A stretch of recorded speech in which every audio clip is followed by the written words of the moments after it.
स्वागत है आपका हमारे YouTube चैनल पर। तो आज हम लोग बात करेंगे किसकी, जो हम लोगों का मॉडर्न फिजिक्स में चैप्टर स्टार्ट हो रहे हैं। ठीक है, रे ऑप्टिक्स तक की पूरी वीडियो हो गई थी। Ray optics, wave optics complete हो चुका था, उसके बाद सेमीकंडक्टर कंप्लीट हो चुका था। अब बीच के जो चैप्टर बचे हुए हैं उसकी बात करनी है।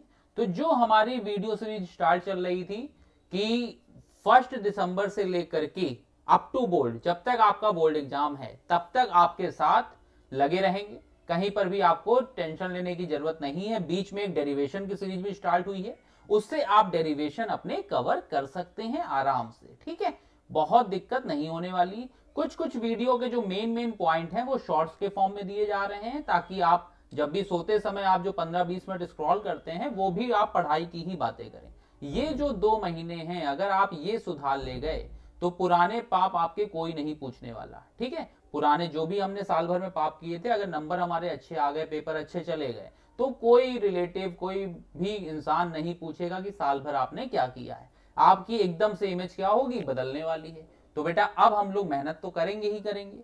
तो आज का जो टॉपिक है, टाइम वेस्ट बिल्कुल भी नहीं करना है। आज का जो टॉपिक है वो क्या है, dual nature of radiation and matter. ठीक है, इसमें हम लोग बात करेंगे फोटो इलेक्ट्रिक इफेक्ट की, मैटर वेव्स की, इसकी बात हमको करनी है। तो अब स्टार्ट करते हैं। आप लोग भी रेडी हो जाइए, कॉपी पेन निकाल लीजिए और लिखना स्टार्ट करिए जो जो चीजें हैं। और जो ये हमारे नोट्स हैं बेटा, वो आप टेलीग्राम चैनल पर जाकर के डाउनलोड कर सकते हैं। सब कुछ फ्री ऑफ कॉस्ट है। कहीं पर इस चैनल पर एक भी रुपए नहीं मांगा जा रहा है अभी तक। ठीक है, सब कुछ आपके लिए फ्री है, बस मेहनत करनी है आपको। हम मेहनत करने के लिए रेडी हैं आपके साथ। अगर एक बच्चा भी हमारे साथ जुड़ता है, अभी चैनल छोटा है तो हमें कोई भी डिमोटिवेट नहीं होता है, डिमोटिवेशन नहीं है हमें कि चैनल में व्यू कम आते हैं या कुछ है, क्योंकि एक ना एक दिन अगर काम अच्छा है तो कोई ना कोई तो अप्रिशिएट करेगा ही करेगा। ठीक है, दुनिया बहुत बड़ी है, हम अपना काम कर रहे हैं। अगर एक बच्चा भी हमारे साथ मेहनत कर रहा है, उसका आउटपुट आ रहा है, तो हम उसी में खुश हैं। बस आप लोग अपने जो भी व्यू हैं, कोई भी इंप्रूवमेंट करना है वीडियो में, तो वो कमेंट में बता सकते हैं, या एज ए स्टूडेंट आप ये बता सकते हैं कि हमें इस टॉपिक पे इस मिनट में कोई डाउट क्लियर नहीं हुआ है। ठीक है, तो अब बात आती है हम लोगों की चैप्टर की। तो चैप्टर नेम देखिए, चैप्टर नेम हमारा क्या है, फोटो इलेक्ट्रिक इफेक्ट। ठीक है, अब फोटो इलेक्ट्रिक इफेक्ट क्या है तो यहां पे समझते हैं। नोट्स भी साथ साथ है, क्योंकि टाइम है नहीं हमारे पास बहुत ज्यादा जो हम यहां पर तुम लोगों को अब उसमें बताएं। ठीक है, स्टूडियो में बताएं। तो अब यहाँ पे चीजें समझनी है, भरोसा करो, क्योंकि आखिरी में आउटपुट हमेशा अच्छा ही आएगा अगर भरोसा करोगे किसी पे भी। तो यहाँ पे देखो क्या है, कोई भी मेटल की प्लेट है। ठीक है, मेटल की प्लेट पे क्या होता है, एनर्जी इंसिडेंट होती है। जब ये एनर्जी इंसिडेंट होती है रेडिएशन के फॉर्म में, तो यहाँ पे हर मेटल का अपना एक क्या होता है, वर्क फंक्शन होता है। ठीक है, जैसे मान लो यहाँ पे 10 जूल की एनर्जी यहाँ पे आई, रेडिएशन के फॉर्म में 10 जूल की एनर्जी आई। अब यहां से जो इलेक्ट्रॉन निकलेगा, इसको बाहर निकलने के लिए 4 जूल की एनर्जी जरूरत है। मतलब वर्क फंक्शन, वर्क फंक्शन क्या होता है ये भी समझाया जाएगा। मतलब ये समझ लो कि 4, जैसे तुमने घर की बेल बजाई, किसी के घर गए, वहां पे डोरबेल बजाई, तो जो अंदर से इंसान आएगा, तो अंदर वाले कमरे से बाहर वाले गेट तक आने के लिए कुछ ना कुछ एनर्जी तो वेस्ट करेगा ना। ऐसे तो लेटा लेटा चला आएगा नहीं, है ना। खिसकते खिसकते आए, उठेगा, अपने बेड पे लेटा होगा, उठेगा, फिर वहां से आएगा, 4-5 कदम चलेगा, 10 कदम चलेगा, तो कुछ ना कुछ एनर्जी तो वेस्ट करेगा ना। तो जो एनर्जी वो वेस्ट करता है वो कहलाता है उसका वर्क फंक्शन। तो यहाँ पे 4 जूल मान लो एनर्जी वेस्ट हो गई। अब ये जो बाहर इलेक्ट्रॉन निकले, इनके पास क्या है, काइनेटिक एनर्जी है। तो बताओ 10 टोटल थी, 10 में से 4 चली गई, तो कितनी बाहर बची, 6 जूल ही तो बची। तो जो टोटल वर्क डन था या टोटल एनर्जी थी, वो किस में डिवाइड हो रही है, वर्क फंक्शन में प्लस ईके में। ईके का मतलब हो गया काइनेटिक एनर्जी। तो ई टोटल की वैल्यू हो गई डब्ल्यू प्लस ई के। क्लियर है इतना। ई ये टी क्या कहलाएगा, टोटल एनर्जी, इंसिडेंट एनर्जी बोलते हैं इसको। डब्ल्यू हमारा कहलाता है वर्क फंक्शन, और ई के हमारा होता है काइनेटिक एनर्जी। क्लियर इतना। तो अब यहाँ पे डेफिनेशन बुकिश लैंग्वेज के साथ साथ करनी है बेटा, क्योंकि बोर्ड एग्जाम आने वाला है आप सबका। तो बोर्ड एग्जाम के लिए बुकिश लैंग्वेज भी थोड़ी लिखोगे वहां पे, ऐसा तो लिखोगे नहीं कि कोई इंसान बेड से उठ करके चला आया है। तो ये सब चीजें होती हैं कि हमेशा दिमाग में, जिंदगी भर के लिए एग्जाम्पल दिए जाते हैं, बैठे रहें। लेकिन बुकिश लैंग्वेज एक अलग होती है जो कि हमें नंबर दिलाती है। तो देखो यहाँ पे क्या लिखा हुआ है, लिखा हुआ है when radiation of suitable frequency. अब सुटेबल क्यों लिखा हुआ है ये भी समझाते हैं आपको। Suitable frequency are incident on a metal surface, electrons are ejected from it, this phenomena is called photo electric emission. और जो इलेक्ट्रॉन हमारे निकलते हैं वो क्या कहलाते हैं, फोटो इलेक्ट्रॉन्स कहलाते हैं। और जो इलेक्ट्रिक करंट फ्लो होती है वो क्या कहलाती है, फोटो इलेक्ट्रिक करंट कहलाती है। क्लियर है इतना, हर एक चीज समझ में आ गई, डायग्राम समझ में आया। देखो ये एक क्या था, प्लेट है, एक है P1 और एक है P2। यहाँ पे रेडिएशन आए तो एक विंडो थी, है ना, जो खुली रखी हमने ताकि रेडिएशन वहां से आते रहे हमारे पास। अब जब ये आ रहे हैं तो देखो यहाँ पे P1 के पास यहाँ पे क्या निकलेंगे, फोटो इलेक्ट्रॉन निकलेंगे। ठीक है, इतनी बात समझ में आ गई। अब यहाँ पे सुटेबल वर्ड क्यों यूज किया गया, जैसे मान लो 4 जूल थी यहाँ पे, अगर मान लो ये 2 जूल की आती, जो एनर्जी आती वो कितने की आती, 2 जूल की आती, तो बताओ क्या ये इलेक्ट्रॉन बाहर निकल पाते। अगर तुम्हारे पास जो टोटल एनर्जी है वो अगर वर्क फंक्शन से कम है तो कभी भी फोटो इलेक्ट्रॉन्स नहीं निकलेंगे, इसीलिए उन्होंने बोला है सुटेबल फ्रीक्वेंसी। क्लियर है, फर्स्ट पेज हमारा क्लियर हो गया, इसमें कोई भी डाउट किसी भी बच्चे को नहीं। चलो अब आगे चलते हैं। फिर लिखा हुआ है वेरिएशन। ठीक है, तो वेरिएशन देखो क्या क्या आएगा इसमें, variation of photo electric I with the intensity of incident radiation. तो यहां पे ग्राफ भी आते हैं, ग्राफ कैसे होंगे वो समझा देंगे तुम्हें अभी।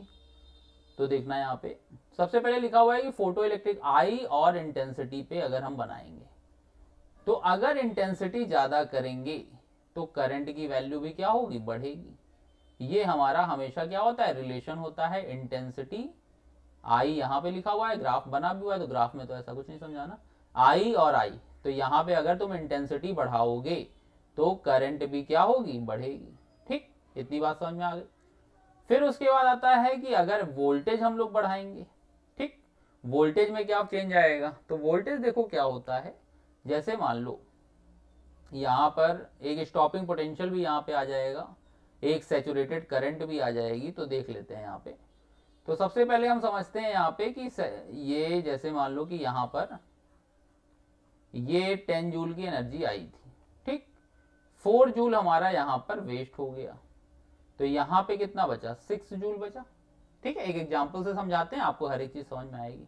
अब ये जो 6 जूल बचा, अब मान लो कि अगर हमने यहाँ पे ये जो थे ये क्या थे, इलेक्ट्रॉन थे ना, अब अगर हम यहाँ पे इसको ऐसे जोड़ दें तो बताओ ये माइनस है ना, तो माइनस यहां पहुंचा, प्लस यहां पहुंचा, माइनस माइनस को क्या करेगा, रिपेल करेगा, और प्लस माइनस को क्या करेगा, अट्रैक्ट करेगा, मतलब करंट फ्लो करेगी। ठीक, अब अगर क्या है कि हमें करंट को रोकना था तो हम क्या करें, 6 जूल जो यहाँ पे इलेक्ट्रॉन निकल रहे थे इस प्लेट से, हम क्या करें, हम इसको प्लस टर्मिनल दे दें, मतलब पोलैरिटी ऐसे लगा दें। तो अगर हमने इसको प्लस दिया तो ये इलेक्ट्रॉनों को क्या करेगा, रोके रहेगा, और इलेक्ट्रॉनों को रोके रहेगा तो कोई भी करंट नहीं बहेगी। इसका मतलब वो पोटेंशियल, ठीक है, वो रिवर्स पोटेंशियल जो इलेक्ट्रॉनों को आगे फ्लो करने से रोके, तो उस पोटेंशियल को हम लोग क्या नाम देंगे, स्टॉपिंग पोटेंशियल का नाम देंगे। तो ये Vs की वैल्यू समझ में आ गई। ठीक, अब बताओ तुम चाहे वोल्टेज जितना बढ़ा दो, अगर वो 6 जूल था और पूरा पूरा निकल गया, मतलब सारे के सारे इलेक्ट्रॉन निकल गए, तो क्या अब आगे इलेक्ट्रॉन पैदा थोड़ी ना होने लगेंगे। किसी भी मेटल की प्लेट पे जितने इलेक्ट्रॉन है वो सारे के सारे निकल गए, तो अब क्या पैदा थोड़ी ना करा दोगे वहां पे इलेक्ट्रॉन। तो जब पैदा नहीं होंगे तो आखिरी में एक केस तो आएगा ना जहां पे करंट जो होगी शुरू में तो बढ़ेगी, लेकिन आखिरी में आते आते क्या हो जाएगी, सैचुरेट हो जाएगी। तो ये हमारा कहलाता है सैचुरेटेड करंट का। क्लियर है इतना, हर एक चीज समझ में आ रही बच्चे, कोई डाउट तो नहीं है ना। चलो ठीक है, फिर अब इसके बाद स्टार्ट करते हैं, मतलब ये ग्राफ समझ में आ गया। अब आता है लास्ट ग्राफ।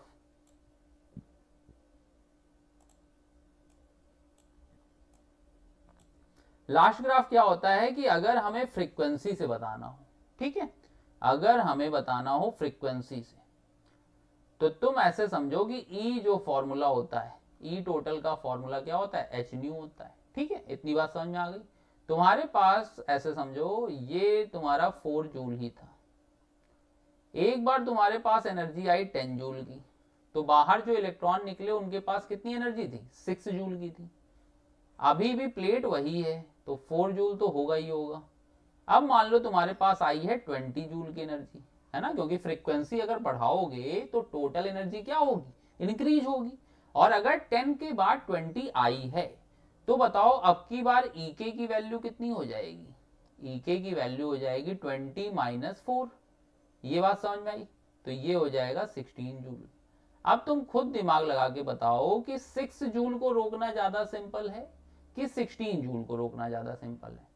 6 जूल को सब पता है भाई, 6 जूल की ताकत है तो उतना अगर हम रोक देंगे, 6 जूल का काम कर देंगे तो रुक जाएगी बॉडी। तो 6 जूल रोकना ज्यादा सरल है। तो ये देखो VS1, VS2, VS3 तीन स्टॉपिंग पोटेंशियल लगाए जा रहे हैं। एक पहली फ्रीक्वेंसी के लिए ν1, दूसरी ν2 और तीसरी ν3। तो हमें ये पता है कि ν3 ग्रेटर देन क्या होगा, ν2 होगा, ग्रेटर देन ν1 होगा। ये बात हमें यहां से समझ में आ गई। ये जो रिलेशन बताया गया है ये किसके साथ बताया गया है, फ्रीक्वेंसी के साथ बताया गया है। क्लियर है इतना, हर एक चीज समझ में आ रही है। चलो अगला देखते हैं। अब इसके बाद इसकी बुकिश लैंग्वेज थोड़ी बताई गई है कि ऐसा ऐसा होगा तो यहाँ पे ये सारी चीजें बनेंगी। तो देख लो, लिखा हुआ है rate of photo electrons current does not depend on the frequency of incident radiation. ठीक, तो जो रेट होता है कितने निकलेंगे वो कभी भी फ्रीक्वेंसी पे डिपेंड नहीं करता है। और स्टॉपिंग पोटेंशियल जो होता है वो किस पे डिपेंड करता है, वो काइनेटिक एनर्जी पे डिपेंड करता है। तो यहां पे देखो तुम्हारे में दो ग्राफ हैं, एक है इंसिडेंट रे की अगर हम इंटेंसिटी बढ़ाएं और एक है तुम्हारा जिसमें हम क्या करें, इंसिडेंट रे की फ्रीक्वेंसी बढ़ाएं। तो बेटा जब हम इंटेंसिटी बढ़ाते हैं तो आई से तुम याद रखो इनिशियल पॉइंट सेम रहता है। ठीक है, उस ग्राफ का इनिशियल पॉइंट क्या रहता है, सेम रहता है। तो इनिशियल पॉइंट सेम रहने का मतलब क्या है, ये मान लो इनिशियल पॉइंट है तो ये ऐसे करंट जाएगी और दूसरे वाले में ऐसे चली जाएगी, आई इंटेंसिटी पे और 2I पे।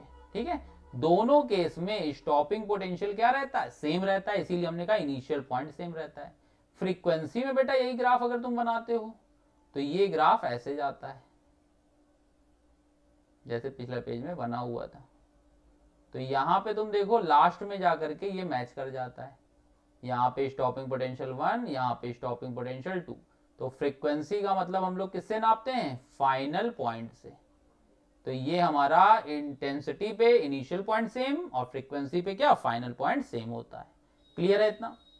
अब बात आती है किसकी, काइनेटिक एनर्जी की बात आती है। ये ग्राफ समझ में आ गया आपको दोनों, इसमें कोई डाउट नहीं है ना। चलो फिर आगे देखते हैं। ठीक है, अब इसके बाद इक्वेशन तैयार हो रही है। तो इक्वेशन देखो क्या होंगी, जो इक्वेशन है वो है कौन सी, वो है हमारी ई के की। ठीक है, तो हमें पता है ई टोटल इक्वल टू क्या होता है, W प्लस ई के होता है। ठीक है, तो ई टोटल की वैल्यू कितनी होती है, एच न्यू। तीन फॉर्मूले हैं यही लिख लो, h nu naught plus e k. ठीक है, और एक होता है s c by lambda, e का formula s c by lambda भी होता है, ये आ जाएगा s c by lambda naught plus e k. ठीक, तो यहां से अगर हम स्टार्ट करेंगे तो ये तो हमारे फॉर्मूले हो ही गए जो न्यूमेरिकल में काम आएंगे। फिर ई के की वैल्यू जो आएगी वो तुम्हारी होती है s c by lambda minus s c by lambda naught. ठीक, या ई के की वैल्यू हम बात करें तो हो जाएगी h nu minus h nu naught. तो यहां से अगर हम ग्राफ को समझें, अब बताओ अगर ई के का ग्राफ है, ठीक, ई के को हमने दिखा दिया वाई और फ्रीक्वेंसी के साथ बना रहे हैं तो y इक्वल टू क्या आया, एम एक्स माइनस सी आया। ठीक है, और अगर मैथ्स के स्टूडेंट हो तो तुम्हें पता है y equal to m x minus c वाली लाइन जो होती है वो ऐसे जाती है। तो ये देखो ये जो लाइन हुई ये ऐसे चली गई, ये जो हुआ इतना पार्ट अगर काइनेटिक के साथ बना रहे हो तो यही हमारा क्या कहलाएगा, वर्क फंक्शन कहलाएगा। ठीक, ये जो एंगल बनेगा थीटा, इसी को हम लोग क्या बोलते हैं, m equal to tan theta बोलते हैं ना। तो ये तुम्हारा बन जाएगा m equal to tan theta. ठीक, और यहां पे देखो कंपेयर अगर तुम करोगे तो m किसके इक्वल है, h के इक्वल है ना। तो यहां पे आ जाएगा h equal to tan theta. That means Planck constant की वैल्यू हम लोग स्लोप से निकाल सकते हैं। क्लियर है इतना? कहीं पर कोई भी डाउट हो बेटा तो बताओ। अभी तक जो बातें हुई हैं उसमें कोई भी डाउट नहीं है किसी भी बच्चे को। तो फिर यहाँ के बाद अब थ्रेशोल्ड एनर्जी, थ्रेशोल्ड फ्रीक्वेंसी, यही सारे टर्म हम लोग देखेंगे कैसे क्या होते हैं, बेसिक डेफिनेशन। ठीक है ना? यहाँ तक समझ में? ग्राफ यहीं से आएगा बेटा, अगर न्यूमेरिकल और ग्राफ आता है तो वो यहीं से आएगा, इतना समझ लेना। ठीक है, फिर ना कहना सर समझ में नहीं आ रहा है। अब इसके बाद कुछ डेफिनेशन है जो इंपॉर्टेंट है। कौन कौन सी हैं? जैसे कि डब्ल्यू की, न्यू नॉट की, न्यू की। ठीक है, ये क्या है? डेफिनेशन है। डब्ल्यू को हम लोग क्या बोलते हैं? वर्क फंक्शन बोलते हैं, या इसी को हम लोग क्या बोलते हैं? थ्रेशोल्ड एनर्जी बोलते हैं। ठीक, न्यू नॉट जो होती है ये कहलाती है हमारी थ्रेशोल्ड फ्रीक्वेंसी, और ये हमारी क्या होती है? लैम्डा नॉट, सॉरी ये इसको लैम्डा नॉट लिख लेना। ये हमारी कहलाती है थ्रेशोल्ड वेवलेंथ कहलाती है। ठीक, तो ये हमारे तीन चीजें हो गई। अब यहाँ पे तुम W समझो, न्यू नॉट समझो, चाहे लैम्डा नॉट समझो, तो है क्या? ये जो थ्रेशोल्ड एनर्जी थी, तो जो शुरुआत में हमने तुम्हें बताया था कि कोई भी, जैसे यहाँ पे है ये 4 जूल की है, और बाहर से अगर 10 जूल की आ रही है, ठीक है, तो अगर इलेक्ट्रॉन को बाहर निकालना है तो बताओ मिनिमम एनर्जी कितनी आए? 4 जूल तो आए ही आए ना, इससे कम में तो काम नहीं चलेगा। तो डेफिनेशन क्या हो जाएगी?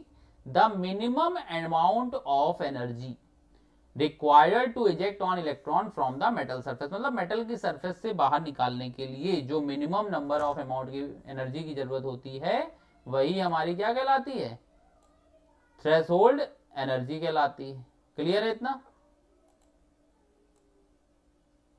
इतना समझ में आया? तो W की वैल्यू हो गई h न्यू नॉट, और यही कितना हो गया? SC बाई लैम्डा नॉट हो गया।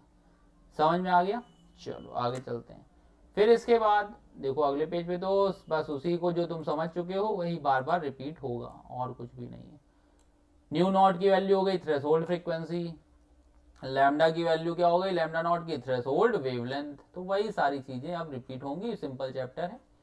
C होता है स्पीड ऑफ लाइट, H होता है प्लैंक कांस्टेंट। प्लैंक कांस्टेंट की वैल्यू याद रखनी चाहिए तुम लोगों को, 6.63, और मेन जो है वो क्या है? यूनिट जूल सेकंड होती है।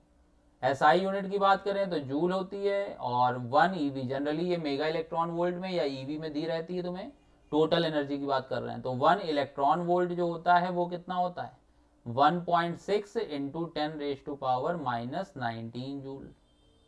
और अगर मेगा की बात हो रही है तो मेगा स्टार होते हैं, यहाँ पे मेगा क्या होगा? इलेक्ट्रॉन वोल्ट होगा, तो 10⁶ EV है, तो यही तुम्हारा क्या हो जाएगा? 10⁶ इंटू 1.6 इंटू 10⁻⁻19 जूल। तो यहाँ से ये आंसर बच्चे कितना आ जाएगा? 1.6 इंटू 10⁻⁻13। अब देखो क्या है, वर्क फंक्शन क्या है? वो तो मेटल पे डिपेंड है ना भाई। मेटल बन गई, अब ऐसा थोड़ी ना एनर्जी आ रही तो उसकी हालत खराब हो जाएगी, नहीं नहीं मैं अपना वर्क फंक्शन कम कर देता हूँ। एक घर बन गया, उसमें जो इंसान सो रहा है वो अपने नेचर पे ही डिपेंड करता है। बेल चाहे जितनी बजाते रहो, है ना, वो अपने हिसाब से ही उठेगा, अपने हिसाब से ही गेट खोलेगा। तो ये सारी चीजें होती हैं। तो वर्क फंक्शन किस पे डिपेंड करता है? Only on the nature of the metal surface, metal की सरफेस के नेचर पे ही डिपेंड करता है। ठीक, फिर बात आती है थ्रेशोल्ड फ्रीक्वेंसी क्या होती है? थ्रेशोल्ड फ्रीक्वेंसी होती है कि मिनिमम फ्रीक्वेंसी है ये, it is the minimum frequency of the incident radiation. क्योंकि E का फॉर्मूला है ना बच्चे, E का फॉर्मूला क्या है? H न्यू नॉट है। तो यहाँ पे क्या है? मिनिमम फ्रीक्वेंसी हो, जो कि जरूरी हो किसके लिए? जो भी फ्री इलेक्ट्रॉन है उसको बाहर तक पहुंचाने के लिए, फोटो इलेक्ट्रॉन को बाहर तक पहुंचाने के लिए। ठीक है, और वेवलेंथ में देखो क्या है? उल्टा रिलेशन आ जाता है। वेवलेंथ में उल्टा रिलेशन आता है। तो वेवलेंथ में जो चीज हम लोग यहाँ पे मिनिमम बोलते थे, अब वहां पे हमको क्या बोलनी पड़ेगी? मैक्सिमम बोलनी पड़ेगी। तो ये तुम्हारी आ जाएगी मैक्सिमम आ जाएगी। ठीक, इतना ध्यान हमको रखना पड़ेगा ही पड़ेगा। तो ये चीज होती है। ठीक, थ्रेशोल्ड वेवलेंथ समझ में आ गई। अभी तक हर एक चीज समझ में आ रही है? तो ये ही एक थ्रेशोल्ड वेवलेंथ हो गई। फिर क्या है, स्टॉपिंग पोटेंशियल। तो स्टॉपिंग पोटेंशियल देखो हमने बताया था तुमको, स्टॉपिंग पोटेंशियल क्या होता है कि वो पोटेंशियल जो इलेक्ट्रॉनों को रोके। जैसे मान लो कि यहाँ पे 4 जूल की थी, पूरी कहानी इसी पे स्टार्ट हुई थी, खत्म भी हो जाएगी। तो यहाँ पे 6 जूल से निकल रहे थे ना। अब इलेक्ट्रॉन, जैसे मान लो कि तुम लोग क्लास से बाहर तो आए, है ना, मान लो किस्मत खराब थी तुम लोगों की, तुम लोगों ने क्लास बंक की और बाहर निकल के आए क्लास के, लेकिन पता चला क्लास में प्रिंसिपल सर राउंड पे हैं या प्रिंसिपल मैम राउंड पे हैं।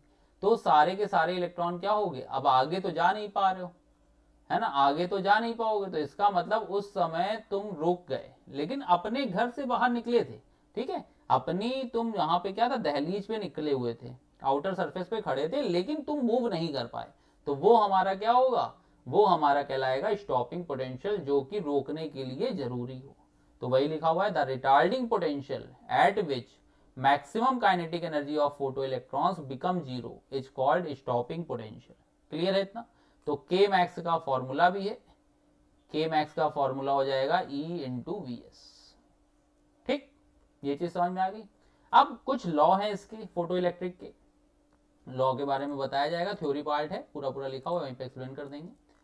अब देखो लॉज क्या है, पहला लिखा हुआ है द रेट ऑफ एमिशन। ठीक है, रेट ऑफ एमिशन जो होता है वो किस पे डिपेंड करता है, वो करता है इंटेंसिटी पे। ठीक है, तो रेट ऑफ एमिशन याद रखना किस पे डिपेंड करता है, इंटेंसिटी पे करता है। फ्रीक्वेंसी जो होगी अगर एक लिमिट से कम है, जैसे मान लो कि 4 जूल जरूरी था ना, जो डायग्राम बनाया था उसमें कितना था, 4 जूल जरूरी था। अगर ये 2 जूल की आएगी तो बताओ क्या इलेक्ट्रॉन निकलेगा, इलेक्ट्रॉन तो नहीं निकलेगा, क्योंकि मिनिमम अमाउंट भी तो जरूरत है। तो यहाँ पे कितने की जरूरत है, 4 जूल की जरूरत होगी। तो सेकंड पॉइंट क्लियर हो गया। अब कह रहा मैक्सिमम काइनेटिक एनर्जी, देखो अगर 10 जूल से आया होता, अगर ये 10 जूल से आया होता तो बाहर कितने से निकलता, 6 से। अब अगर ये 20 से आया है तो बाहर कितने से निकल रहा है, 16 से। तो काइनेटिक एनर्जी जो है बताओ वो फ्रीक्वेंसी पे डिपेंड हो रही है कि नहीं हो रही है। तो वही लिखा हुआ है, काइनेटिक एनर्जी जो होती है वो फ्रीक्वेंसी पे डिपेंड होती है और इंडिपेंडेंट होती है किससे, इंटेंसिटी से। इंटेंसिटी से कोई लेना देना नहीं होता है। ठीक, इंटेंसिटी से उसका कोई भी लेना देना नहीं होगा। समझ में आया। फिर उसके बाद क्या है, photo electric emission is an instantaneous phenomena. मतलब आई टाइट, है ना, एनर्जी आई तुरंत निकल गया, ये नहीं कि वहां पे इंतजार करा रहा है, डोरबेल बजी तुरंत तुम पहुंच गए गेट पे, ये नहीं कि आधे घंटे बाद वो खड़ा हुआ है ना। इतना ध्यान रखा करो तुम लोग, कोई भी बेल बजाए तो तुरंत जाकर के गेट खोल दिया करो। तो ये फोर्थ पॉइंट पूरा क्लियर हो चुका है। अब जब फोर्थ पॉइंट क्लियर हो गया है तो अब आगे चलते हैं। अब आया कि प्लैंक की हाइपोथेसिस क्या थी और प्लैंक ने क्वांटम थ्योरी क्या दे दी। तो इन्होंने बताया कि इस थ्योरी के अंतर्गत, according to this theory, radiation travel in the form of small energy. इन्होंने कहा जो एनर्जी आ रही थी, जो बार बार 10 जूल का एग्जांपल ले रहे थे, वो छोटे छोटे पैकेट के फॉर्म में आती है ना। और जो छोटे छोटे पैकेट के फॉर्म में आती है तो यहां पर जो ई टोटल होता है, ठीक, तो ई जो होता है वो एच न्यू होता है, एक पैकेट के पास इतनी एनर्जी होती है। इसी को हम लोग क्या बोलते हैं, क्वांटा बोलते हैं। आइंस्टाइन ने नाम दिया था, ठीक है। तो इनके नाम के जनक जो थे वो आइंस्टाइन थे। उन्होंने कहा था energy of each photon is fixed, छोटे छोटे जो होते हैं उनकी फिक्स्ड होती है, और कितनी होती है, एच न्यू होती है। और जो रेस्ट मास होता है, अगर मान लो एक नंबर का क्वेश्चन आता है कि रेस्ट मास फोटोन का क्या होता है, वो कितना माना जाता है, 0 माना जाता है। और जो एनर्जी पैकेट होते हैं वो हमेशा क्या होते हैं, वो कैसे ट्रेवल करते हैं, डिसकंटिन्यूअस फॉर्म में ट्रेवल करते हैं। क्लियर है इतना। अब यहाँ पे जो मेन मेन चीजें थी वो हमें याद रखनी है। क्या क्या याद रखनी है, ताकि हमारा न्यूमेरिकल और कोई भी कॉम्पिटेंसी बेस्ड क्वेश्चन आए तो हम लोग आराम से कर लें। अब इसमें क्या है, देखो rest mass of photon, rest mass of photon कितना रहने वाला है, 0 रहने वाला है। स्पीड ऑफ फोटोन कितनी रहने वाली है, 3 इंटू 10 की पावर 8 रहने वाली है। 1 फोटोन की जो एनर्जी होगी वो कितनी होगी, एच न्यू या एस सी बाई लैम्डा। अगर हम एन की निकालेंगे तो एन से मल्टीप्लाई कर देंगे। मोमेंटम का फॉर्मूला होता है P equal to m c, और ये फॉर्मूला बनता है h बाई लैम्डा। तो ये तुम लोग यहाँ पे फॉर्मूले लिख लो, m इंटू सी होता है, या इसी को E बाई सी भी बोला जाता है। तो मोमेंटम के ये सारे फॉर्मूले होते हैं। प्रूविंग है तो E इक्वल टू क्या होता है एच सी बाई लैम्डा और E इक्वल टू क्या होता है एम सी स्क्वायर, ये तो पता ही है। अब जब हम इन दोनों को मिलाएंगे तो देखो एम सी स्क्वायर की वैल्यू क्या आएगी एच सी बाई लैम्डा, एक सी से एक सी कैंसिल हो गया, तो P की वैल्यू आ गई m इंटू सी और ये क्या हो गया h बाई लैम्डा हो गया। अब यहां से Einstein explanation recording photo electric emission, अब आइंस्टाइन ने इसका एक्सप्लेनेशन क्या दिया था इसकी बात होगी। ठीक है, अभी तक की चीजें समझ में आई। रेस्ट मास का कोई भी क्वेश्चन आएगा तो वहां पे हमें कितना लेना है 0 लेना है। मोमेंटम के फॉर्मूले सारे कवर हो ही चुके हैं, मोमेंटम में तो कोई ऐसी दिक्कत नहीं है।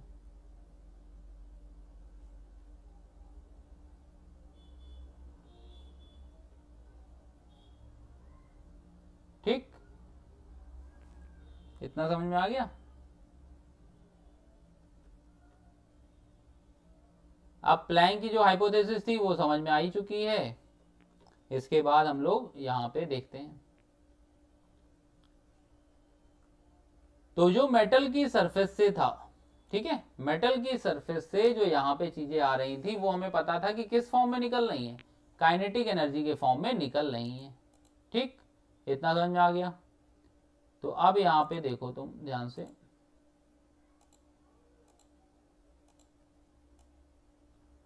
लिखा हुआ है मेटल की सरफेस पे एनर्जी ऑफ इंसिडेंट फोटोन। तो हमें ये पता है कि जो एनर्जी आती है वो किसके फॉर्म में आती है, फोटोन के फॉर्म में आती है, तो वो हमने लिख लिया एच न्यू, या इसी को हम लिख सकते हैं क्या एस सी बाई लैम्डा, और ये लिख लिया। वर्क फंक्शन की वैल्यू क्या थी डब्लू, जो डब्लू हटा करके निकला था वही काइनेटिक एनर्जी मैक्सिमम कहलाएगा। तो एनर्जी यहाँ से काइनेटिक एनर्जी मैक्सिमम जो आएगा बच्चे वो कितना आ जाएगा ई माइनस डब्लू आ जाएगा, या इसी में हम अगर फॉर्मूला पुट कर देंगे तो वो ये वैल्यू दे देगा। तो के मैक्स की वैल्यू आ गई h nu minus h nu naught equal to h in bracket nu minus nu naught. तो यहाँ से काइनेटिक एनर्जी मैक्सिमम आ गया h c by lambda minus c by lambda naught, तो यहाँ से सी कॉमन ले लिया, तो ये हमारा आंसर आ गया। ठीक, इसमें ऐसा कुछ नहीं था, पहले ही बताया जा चुका है। अब इसके बाद जो जो चीजें मेन थी वो एक बार फिर से देख लो। कुछ थ्योरी थी यहाँ पे मेन, तो न्यू जो होता है वो क्या होता है frequency of incident radiation. New जो है वो क्या है frequency of incident radiation. New not क्या है थ्रेशोल्ड फ्रीक्वेंसी। लैम्डा हमारा क्या होता है wavelength of incident photon. Lambda naught क्या होता है थ्रेशोल्ड वेवलेंथ। और एच हमारा क्या होता है प्लैंक कांस्टेंट। अब बात आ रही है कि explanation of laws of photo electric emission, क्या क्या लॉ थे वहां पे। ठीक है, तो अगर हम इसकी बात करें तो अकॉर्डिंग टू आइंस्टाइन उन्होंने कहा था one photon cause the emission of one electron. एक फोटोन जो होता है वो क्या करता है एमिशन ऑफ वन इलेक्ट्रॉन करता है। Therefore on increasing the intensity of, अगर हम इंसिडेंट रेडिएशन की इंटेंसिटी बढ़ाते हैं तो नंबर ऑफ फोटॉन्स जो होते हैं वो पर सेकंड क्या होते हैं इंक्रीज होते हैं। तो नंबर ऑफ प्रोटॉन एमिटेड पर सेकंड इंक्रीजेस देयरफॉर, तो देयरफॉर के बाद ये लाइन याद रखनी है हमको, ये लाइन पूछी जा सकती है। ठीक है, लॉज ऑफ फोटो इलेक्ट्रिक में बताया भी गया था, पहले भी बताया गया था। तो rate of emission of photo electron is directly proportional to the intensity of incident radiation. फिर उसके बाद सेकंड में बताया गया था कि भाई अगर कम वाली निकलेगी, ठीक है, मतलब 4 जूल उसका अगर वर्क फंक्शन है और उससे कम निकल आई, मतलब 2 जूल की एनर्जी इंसिडेंट हुई, तो उस समय कोई भी फोटो इलेक्ट्रॉन बाहर नहीं आएगा। ठीक है ना, ये चीज यहाँ पे बता दी गई थी। फिर उसके बाद दिस मीन नो इतना इतना इतना, यहाँ पे तो वही सारी चीजें गई, मतलब मिनिमम एनर्जी कितनी होनी चाहिए थ्रेशोल्ड के इक्वल होनी चाहिए। फिर थर्ड में क्या था, थर्ड में था from Einstein photo electric equation k max equal to h nu minus nu naught, और के मैक्स की वैल्यू आ जाएगी एच न्यू माइनस डब्ल्यू आ जाएगी। तो यहां से हमें पता चल गया कि मैक्सिमम काइनेटिक एनर्जी जो फोटो इलेक्ट्रॉन की होगी वो क्या होगी directly proportional to the frequency of incident radiation, इसके इक्वल होगी। समझ में आ रहा है? तो ये सारी चीजें यहां से आ गई। अब बात आई कि भाई प्लैंक कांस्टेंट निकाला कैसे जाएगा। तो प्लैंक कांस्टेंट निकालने का मेथड वही है ना, जो चीजें पहले बताई गई हैं कि E k equal to h nu minus h nu naught होगा। अच्छा, ई k equal to E V भी तो होता है, तो ये आ जाएगा H nu minus h nu naught. तो यहाँ से V की वैल्यू या Vs लिख दें स्टॉपिंग पोटेंशियल, तो ये कितना हो जाएगा h by e nu minus h by e nu naught. अब इसको तुम y equal to m x minus c से कंपेयर करोगे तो अब की बार m की वैल्यू कितनी आ जाएगी, h बाई ई आ जाएगी। ये हमें तब देखना होगा, कब, कौन से ग्राफ में देखना होगा, जब ग्राफ हमारा Vs वर्सेस किसका बने, फ्रीक्वेंसी का, तब ये होगा। और m की वैल्यू h के इक्वल होगी जब ग्राफ हमारा क्या है, e के वर्सेस फ्रीक्वेंसी का बने। तो ये दोनों चीजें हमें ध्यान रखनी पड़ेंगी, ठीक है। इतना बचा के चले चलोगे तो हमारे आंसर हमेशा आते जाएंगे, कोई भी दिक्कत नहीं होगी, ठीक है। चलो अगला करते हैं। तो यहाँ पे देखो दोनों इक्वेशन बना दी गई हैं, स्लोप निकाला गया है, तो ये ग्राफ आता है थ्रेशोल्ड फ्रीक्वेंसी का, तो जितनी भी यहाँ पे वैल्यू आएगी वाई एक्सिस पे वही हमारी क्या हो जाएगी, एक्स इंटरसेप्ट आ जाएगा। क्लियर है, ग्राफ एक बार ढंग से देख लेना, कहीं पर कोई भी डाउट नहीं होना चाहिए। यही ग्राफ Vs का है और एक ग्राफ किसका बना दिया गया, काइनेटिक एनर्जी का बना दिया गया। ग्राफ दोनों ही पहले समझाए जा चुके हैं तुम्हें, तो बार बार एक ही चीज समझाने से कोई भी मतलब नहीं। तो एक एक चीज समझ में आई, फोटो इलेक्ट्रिक इफेक्ट की हर एक चीज समझ में आ गई। अभी क्वेश्चन करेंगे इसके तो वो सारे समझ में आएंगे। क्वेश्चन में यही होता है कि कितने एनर्जी आई है, कितनी गई है, यही सब चीजें पूछी जाती। अब आता है इसके बाद वाला चैप्टर जो कि क्या है, मैटर वेव्स है। तो मैटर वेव्स में देख लो, बहुत ही छोटा चैप्टर है, 4 पेज का चैप्टर है, आराम से समझ में आएगा। थोड़ी बहुत थ्योरी है, 1 मार्क्स का आने की उम्मीद रहती है, तो स्किप तो नहीं कर सकते, इंपॉर्टेंट भी है। तो देखो dual nature of radiation, matter wave क्या है, डुअल नेचर ऑफ रेडिएशन या डुअल नेचर ऑफ मैटर है। तो क्या कहा गया है कि रेडिएशन जो था, रेडिएशन एग्जिबिट डुअल कैरेक्टर। एक बार रीड कर लो आराम से, करके बता देते हैं, फिर उसके बाद एक एक चीज समझा दी जाएगी ताकि कोई भी दिक्कत ना हो। रेडिएशन जो होता है वो डुअल कैरेक्टर शो करता है। वो क्या करता है, पार्टिकल कैरेक्टर भी बताता है और वेव कैरेक्टर भी बताता है। तो पार्टिकल कैरेक्टर के लिए क्या था, जैसे photo electric effect, Compton effect, ये क्या बताते हैं, पार्टिकल नेचर। और जो पूरा का पूरा हम लोगों ने वेव ऑप्टिक्स पढ़ी है वो क्या बताएगा, वो बताएगा वेव नेचर। भाई इंडेक्स देखो तो उसी के हिसाब से तो चला, वेव ऑप्टिक्स आई, फिर फोटो इलेक्ट्रिक इफेक्ट आया, तो वेव ऑप्टिक्स बताता है वेव नेचर को। अब वेव नेचर में क्या क्या था, इंटरफेरेंस था, डिफ्रैक्शन था, ये तुम्हारा हो गया वेव नेचर। पार्टिकल नेचर में क्या होगा, कॉम्पटन इफेक्ट हो गया, फोटो इलेक्ट्रिक इफेक्ट हो गया, ये सारी चीजें किसमें थी, उसमें थी, ठीक। अब है क्या, इसको बताया गया 2 तरीके से। तो अब यहाँ पे डी ब्रॉगली एक साइंटिस्ट थे, उन्होंने अपनी एक हाइपोथेसिस दे दी। उन्होंने कहा अच्छा बेटा ऐसा होगा तो ये होगा, वो होगा तो वो होगा। अब क्या क्या होगा ये हम लोग देख लेते हैं। तो देखो कैसे होगा। तो यहाँ पे चीजें हम लोगों को समझनी तो पड़ेंगी ना। अब जब चीजें समझेंगे तो देखो कैसे क्या आएगा यहाँ पे।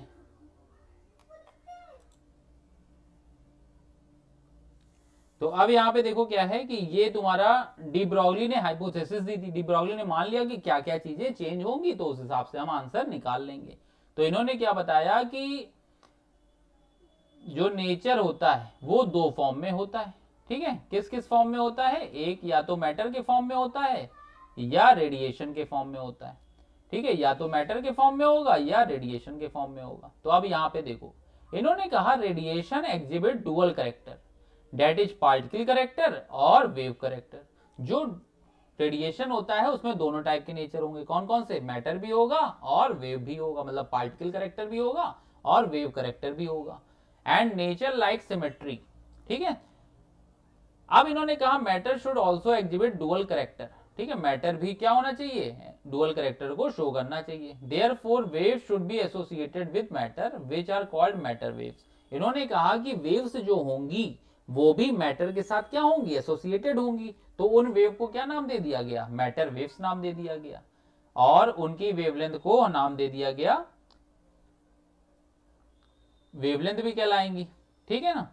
अब इसके बाद देखो मैटर वेव की डेफिनेशन के हिसाब से या कॉन्सेप्ट के हिसाब से जो हाइपोथेसिस दी थी उसके हिसाब से हम देखते हैं। तो इन्होंने कहा डी ब्रॉगली वेवलेंथ बोला जाएगा उसको। तो इन्होंने ये कहा the waves associated with matter, है ना, जो भी वेव्स मैटर के साथ एसोसिएट होंगी उसमें क्या क्या चीजें होंगी वो सारी चीजें हमें देखनी पड़ेंगी। तो लैम्डा का फॉर्मूला ये हमको पता था, लैम्डा का फॉर्मूला जो था वो कितना था, h/p था। और लैम्डा की वैल्यू कितनी आ गई, p की वैल्यू क्या होती है, mv होती। अब यहां से चीजें हमारे पास देखो, h की वैल्यू प्लैंक कांस्टेंट के इक्वल है, m जो है वो मास ऑफ मैटर है, v क्या है, v स्पीड ऑफ मैटर है, और p क्या है, मोमेंटम ऑफ मैटर है। तो अब इसकी प्रूविंग थी जो वो करा देते हैं ताकि चीजें समझ में आ जाए। प्रूविंग कुछ भी नहीं है, बहुत सिंपल है, केवल बोला गया है energy of photon. Energy of photon क्या है, एच न्यू है, तो E equal to h nu हो गया, और वो किसके इक्वल हो गया, एस सी बाई लैम्डा के इक्वल हो गया। अब आइंस्टाइन मास एनर्जी इक्वेशन थी बच्चे, तो वो क्या थी, E equal to m c square. तो यहां से s c by lambda equal to क्या करेंगे, एम सी स्क्वायर करेंगे, तो लैम्डा की वैल्यू आ जाएगी एच अपॉन एम सी आ जाएगी, इसी को m इंटू वी बोल दिया गया। ठीक, ये चीज समझ में आ गई। तो ये हमारे पास चीजें निकल के आई। अब इसके बाद देखो, यहीं पे दो तीन चीजें बता दी जाएंगी कि भाई अगर ऐसा होगा, वेलोसिटी जीरो होगी तो क्या होगा। तो कहा गया है in case of matter wave, ये माना गया है कि जो स्पीड ऑफ मैटर होती है वो लेस देन कितनी होती है, स्पीड ऑफ लाइट होती है। तो हम इस फॉर्मूले को कैसे लिख सकते हैं, lambda equal to h upon m v के फॉर्म में लिख लेते हैं। ठीक है, क्योंकि वेलोसिटी जो है वो कम मानी गई है। अब यहाँ पे जो लैम्डा और पी का ग्राफ है वो देखो क्या होगा, इनवर्सली आएगा। ये इंपॉर्टेंट है ग्राफ, इसकी प्रैक्टिस कर लेना, लैम्डा और इसका ये होगा। फिर उसके बाद देखो lambda equal to h upon m v है ना, तो अगर वेलोसिटी जीरो हो गई, if velocity equal to zero, तो लैम्डा की वैल्यू क्या आ जाएगी, इनफाइनाइट आ जाएगी, और लैम्डा इनफाइनाइट है, इसका मतलब वेव नेचर वो शो नहीं करेगा। तो ये कहा गया है मैटर वेव कब एग्जिस्ट करेंगी, जब वो मूव करें, है ना, मोशन में होंगी तभी करेंगी, नहीं तो नहीं करेंगी। अब इसके बाद जब लैम्डा का फॉर्मूला बेटा एच अपॉन पी था, तो तुम्हें पी का मोमेंटम का फॉर्मूला भी तो पता है। मोमेंटम का फॉर्मूला कितना होता है, अंडर रूट टू एम के होता है ना, तो लैम्डा की वैल्यू आ जाएगी h upon under root two m के आ जाएगी। क्लियर है इतना। अब यहां से देखो, तुम अगर ग्राफ बनाओगे तो लैम्डा आपकी बार इनवर्सली प्रोपोर्शनल टू क्या है, रूट के, तब भी ग्राफ का जो शेप होगा वो तो वैसे ही बनेगा ना, रेक्टेंगुलर हाइपरबोला की तरीके। तो यहां से ये चीजें फॉर्मूले बन जाएंगे कुछ, और हमारा यहाँ पे ये ग्राफ इंपॉर्टेंट है, और ये दोनों चीजें याद कर लेना। ठीक, ये चीज समझ में आ गई। चलो, अब इसके बाद क्या है भाई, डी ब्रॉगली वेवलेंथ क्या है, और उसको हम लोग कैसे कैलकुलेट करेंगे जिसपे न्यूमेरिकल आते हैं, है ना, तो वो चीजें देखनी। तो देखो, de Broglie wavelength of a charge particle, किसी भी चार्ज पार्टिकल के लिए डी ब्रॉगली वेवलेंथ की वैल्यू क्या होगी, और इलेक्ट्रॉन वेव क्या होगा। तो देखो यहाँ पे लैम्डा का फॉर्मूला क्या है, लैम्डा का फॉर्मूला है एच अपॉन पी, और पी जो होता है वो किसके इक्वल होता है, अंडर रूट टू एम के इक्वल होता है। ठीक, और काइनेटिक एनर्जी किसके इक्वल होती है, Q इंटू वी, और अगर इलेक्ट्रॉन है तो EV के इक्वल हो जाएगी, लेकिन अभी हम लोग Q इंटू वी ही मानते हैं, V यहाँ पे पोटेंशियल है। तो लैम्डा की वैल्यू आ जाएगी H upon under root two m q v आ जाएगी। ठीक, अगर यहाँ पे इलेक्ट्रॉन है, फॉर इलेक्ट्रॉन वेव के लिए अगर बताएंगे तो देखो E ले लेंगे, और सारी वैल्यू हमको कांस्टेंट है पता ही। तो जब सारी वैल्यू बेटा पुट की हमने, है ना, तो अब इसके बाद हमें सीधे फॉर्मूला याद करेंगे, क्योंकि इतनी वैल्यू बार बार तो लिखेंगे नहीं। तो हमने सीधे लिखा लैम्डा का फॉर्मूला, इसके लिए इलेक्ट्रॉन के लिए। तो जब लैम्डा का हम फॉर्मूला लिखेंगे तो आ जाएगा under root 150 upon v angstrom में। ठीक है, और यही हमारा क्या हो जाएगा, 12.27 अपॉन अंडर रूट वी हो जाएगा। ये एंगस्ट्रॉम में आएगा, इतना ध्यान रखना तुम लोग, ठीक है ना। और इसके बाद एक नंबर का जो क्वेश्चन है वो ये आता है, डेविसन एंड जर्मर एक्सपेरिमेंट से हमें क्या पता चला। तो डेविसन एंड जर्मर ने जो परफॉर्म किया था इलेक्ट्रॉन डिफ्रैक्शन एक्सपेरिमेंट, वो हमें क्या बताता है, de Broglie hypothesis of wave nature of moving particle. Moving particle में ही वेव नेचर होता है। तो इन्होंने जो एक्सपेरिमेंट किया था उससे हमें डायरेक्ट वेरिफिकेशन मिल गया था, किसका, de Broglie hypothesis of wave nature of moving particle. तो ये अभी जो हमारा डुअल नेचर था वो पूरा कंप्लीट हो गया है। देखो बेटा, इस टाइप की वीडियो बनाने से ये फायदा होता है, कम समय में ज्यादा से ज्यादा आउटपुट मिल जाता है, ठीक है ना। और भी वीडियो बनी हुई है, उसमें हर एक चीज बताई गई है, नोट्स आपको मिल जाएंगे टेलीग्राम चैनल पे। नहीं मिल रहे हैं तो कमेंट आप बता दीजिएगा, मैं उसको फिर से क्रॉस चेक कर लूंगा। और जो भी चीजें हैं, जो जो चीजें इंप्रूवमेंट हो सकती हैं, क्योंकि अभी क्या है, छोटा चैनल है, अभी बनाना चालू किया है, तो कुछ चीजें हमें भी नहीं पता, इतने ज्यादा टेक्नो से भी हम भी नहीं है, तो कुछ चीजें आपकी हेल्प से मिलेंगी, लेकिन ये है नियत साफ है तो मंजिल हमेशा मिलती है। ठीक है ना, तो तब तक के लिए बेटा good bye, take care all of you, bye bye.